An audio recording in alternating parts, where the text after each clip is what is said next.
Oh, there I am. Hello, everybody. Hello, everybody. This is Aurelia Davis, the educator's educator, coming to you on a Friday afternoon. I understand that it's a holiday for some schools, especially the schools in Chicago and teachers. I'm just glad you were able to get a day off just to reflect and just to relax and just to enjoy yourself. Um, I'm talking today because I had an experience on last Sunday that I thought was very dear to me, very dear to me. Um, and it goes along with how we see each other when you're teaching. When you're teaching in a career, you build relationships. When you're teaching, you build relationships. You can build relationships within an educational setting, just like you can build relationships in a corporate setting or just working in a store. You build relationships, and those relationships can be very, very dearing to you. In other words, they can be very precious to you if given the right opportunity, or if you treat them a certain way. Let's put it that way. If you treat them a certain way. But I wanted to go back as to how I stayed and why I stayed at a particular school for so many years, because I felt welcome. I felt welcomed. I felt that what I was giving was very, very precious. I felt valued. That's the word I was really looking for. I felt very valued in what I was doing and the profession that I was teaching in. I felt valued. I felt that the my administrators valued me. I felt that the team members valued me. I felt that my grade level team valued me, and I felt that my students valued me. But more important than anything else, I valued myself as to what I was doing and why I was there, and what I wanted to accomplish while I was there. So I said that to say this, that those relationships that I was able to build over a lot of years, over 30 something years, still remain today, still remain today. And on last Sunday, a few of my colleagues that I taught with, including my assistant principal and my principal, we came together to honor someone that we had taught with that we had recently lost. And I had been looking for, I had heard about the event, I had heard about the gathering about maybe 4 or 5 days before, but by the time, but I was anxiously anticipating it because I hadn't seen these people in so many years. I had retired in 2012, and some of them had retired before I did, because we all basically was building up to the same amount of time as far as teaching years and how we were going to retire and so forth. And so we have had a few, I would say we've had a few gatherings, because we used to gather at my assistant principal's house at the end of the school year in June, we would gather. And so the social aspect of us getting together was very important to me, because I felt that because we were able to teach in that particular building, we were still able to socialize outside of that building. And of course, you build friendships like that. You build friendships like that. You build connections like that. And that was very important to me. That was very important to me. When you get to the level where you're spending about 6 hours a day in one particular setting, then it is very important that the people around you become your friends and your comrades, and you get together and you laugh, and you get together and you cry, and you get angry, about things that are happening, but one more than anything else, you share the experiences of the students that you're teaching, to the point where you are trying to figure out, okay, well, how do I reach this child, and how did I reach that child? And so by me being able to connect with those individuals and those teachers, we were able to come together and collaborate together to reach a lot of children within our building. And we were very, very successful. I don't have a problem saying that. We were very, very successful. Um, so I attended this event over on the north side of Chicago. And when I walked, they had already gotten started. I was a little late. But when I walked into the door, we jumped up and we hugged each other and we cried, and we just, oh, glad to see you. It was just so It was just a celebration to be able to see these individuals. And of course, we've grayed a little bit and got a little slower, but we still look good. We still look good, and we enjoyed each other. And then we were able to go around that particular table and just tell each other about the things that we have accomplished after retiring from Chicago Public Schools and what we've been able to do. And that was interesting, and that was very valuable information also. That was very valuable information also.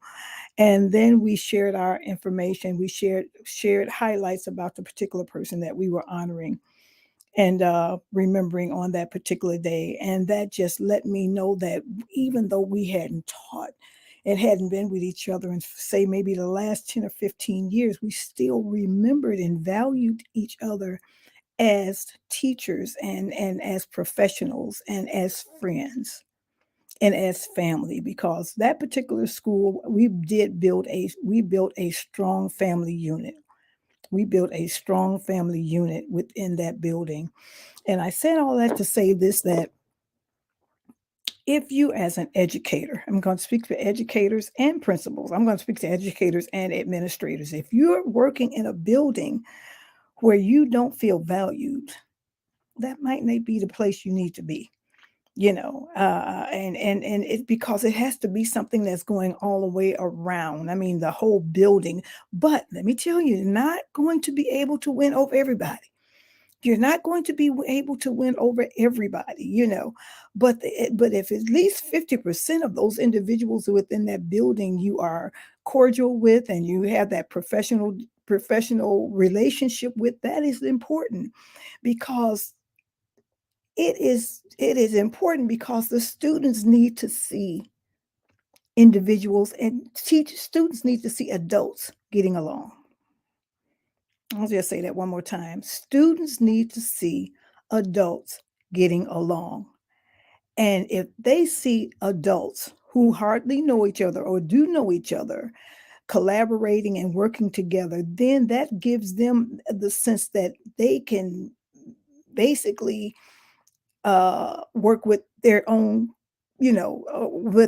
friends and whatever. It builds a what let me see, I'm trying to find the word. It builds a camaraderie that basically works, and it works for the world. It works for the world. We have to decide that we're not going around just being mean and hating each other and whatever like that.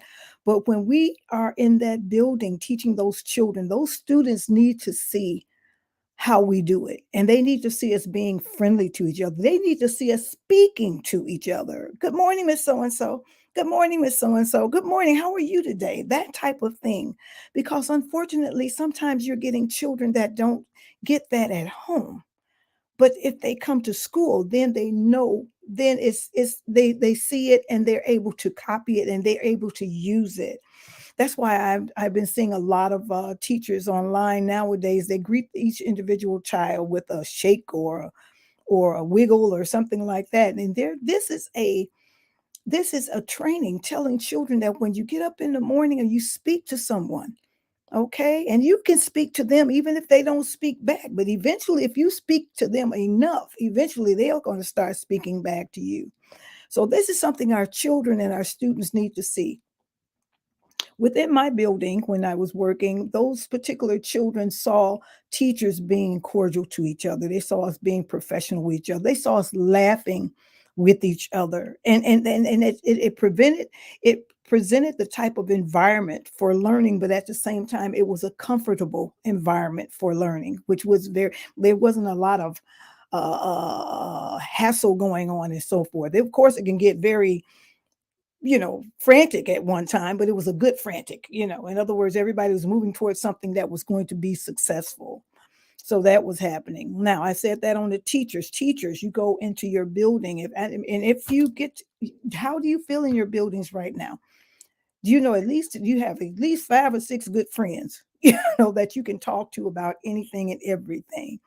And then there's some friends within that building that you need to just keep a professional relationship with. That's okay too. That's okay too.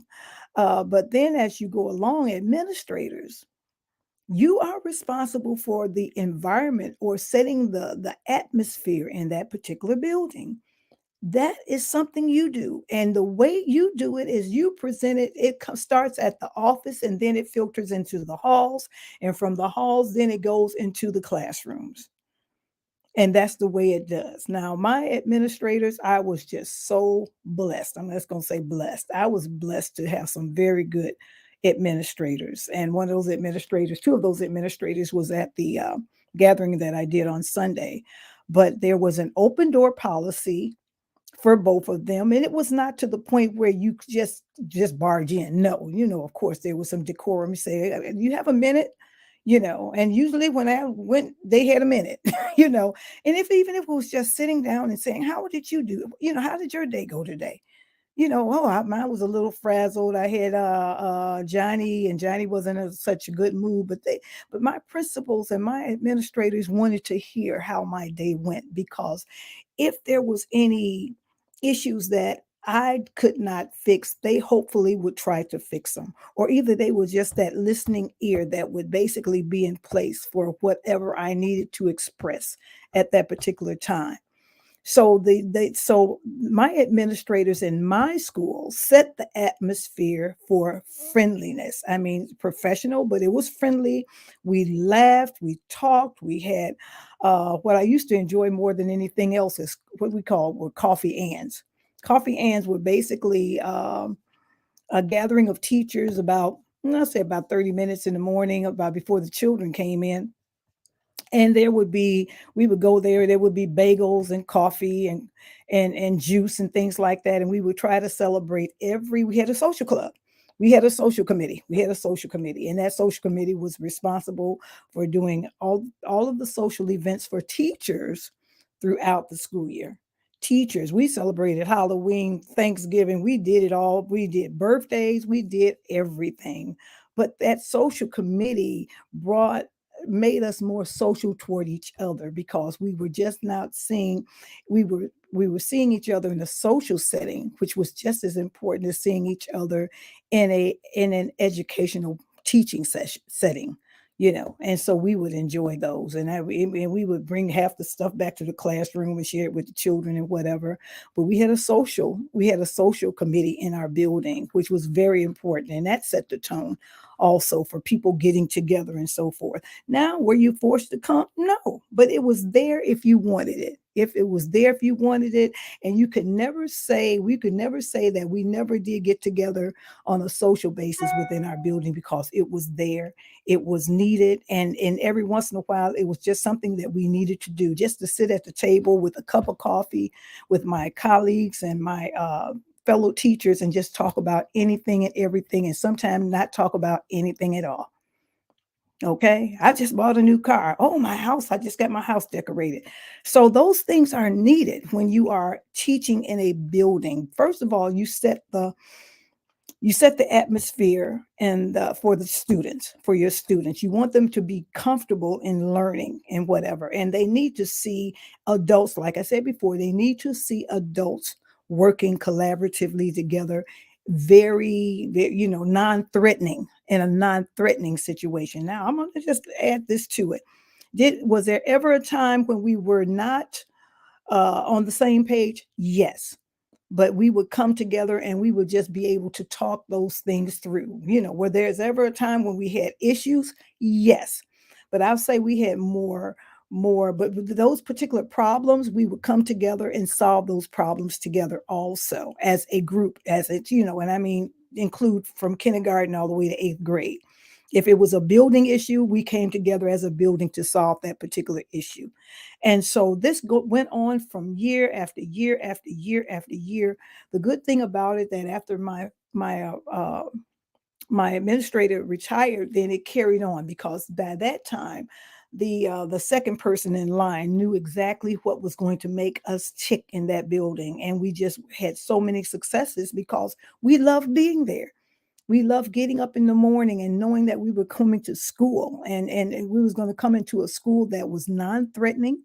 We were going to come into a school that was bright and cheery. We were going to come into a school where people were able to talk to each other and laugh and those types of things. You know, we got to learn each other's families. We celebrated families and birthdays and births. And, you know, we got together, unfortunately, if an individual's lost a loved one and whatever, we were there for each other. We were there for each other.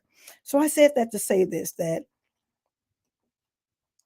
when working as an educator, and the reason this is important for an educator because you have children that are looking at you, where adults can basically, you know, whatever. But it's so important when you make examples for children.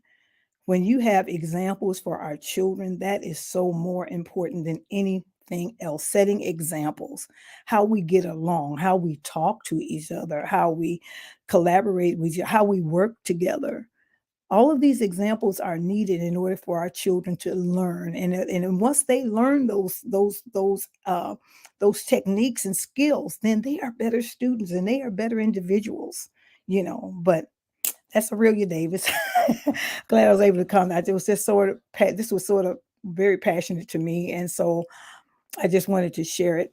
So STEM cards again, STEM learning cards. And people are getting back to me and letting me know about these cards. And I just hope you're one of those. If you have not purchased them yet, feel free to go over to AureliaDavis.com and purchase your STEM learning cards. I'm sure you're going to enjoy them.